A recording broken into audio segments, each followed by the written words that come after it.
Sports reporter Devin got up early to join us this morning because Olympic trials are a favorite around here. They're my favorite.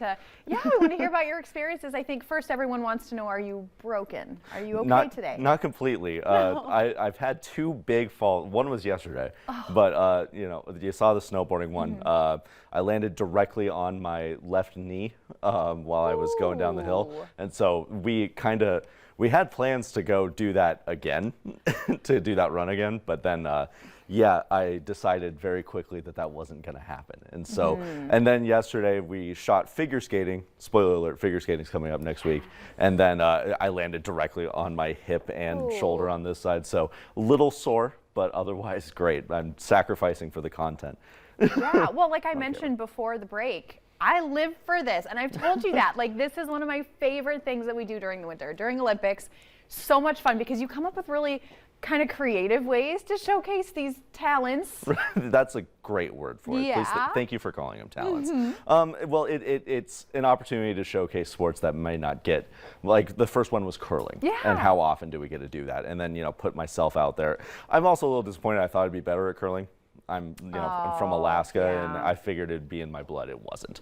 And so, oh yeah, hey, there it is right there. Look at that. Look at that movement. God. I thought I'd be better at curling. That was kind of a letdown. But yeah, it gives us the opportunity to really just branch out and do something different, because so often, you know, we just get in the rut, which is, it's hard to call this job a rut because it's so fun. Yeah. But you know, you go to games, get highlights, get stories, and you know, it can get repetitive. But it's a complete break from the norm, and I have a blast doing them, no matter how much they might try to hurt me.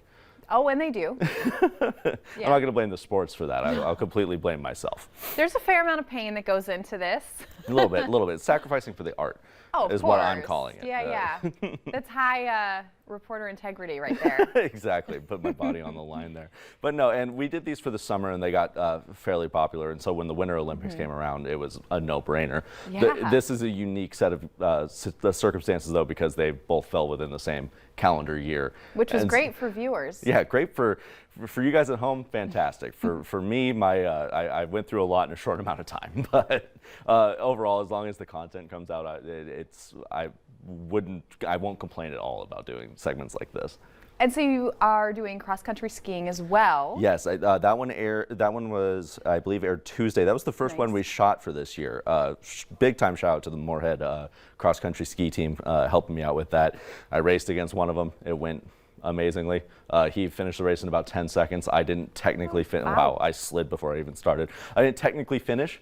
You have to go over the finish line to finish, and I fell right at the finish line, which was tragic. And I cross-country skied when fun Olympics tidbit. I skied with the Salcha Ski Club. Look at Davis running with me. I skied with the cross-country ski club in Salcha, Alaska back when I was a little kid, and I raced against an Olympian when I was in like third grade, we'll say. Did you? Yeah, Wow. His name was Logan Hahnemann. He competed in not this Olympics, but the last one 4 years ago.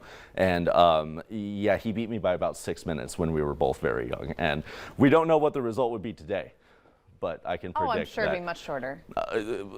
I disagree.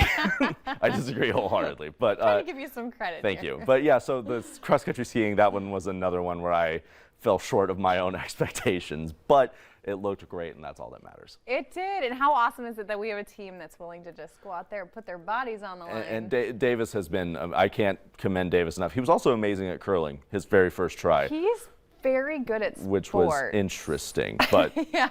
That's neither here nor there. He's been a trooper with all of this. He's helped me on every single one of these shoots. He skied with me at Detroit Mountain. He walked next to me as I was snowboarding down the bunny hill in Detroit Mountain.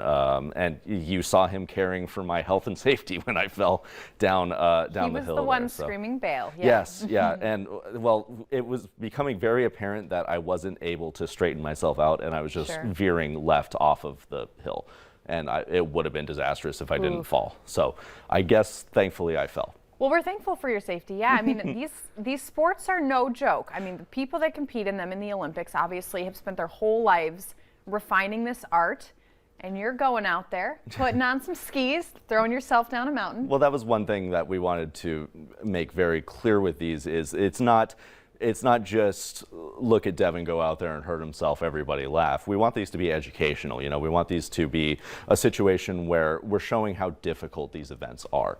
Not any normal person could just go out there on figure skates or on skis and just perform at an Olympic level. And you know, you'll hear people during the Olympics criticize the most amazing ski routine skate routine I've ever seen. You can't just go out there and do it coming off the couch. And that's one thing we wanted to showcase with these in the summer and winter. And winter is even more difficult because you got snow and ice.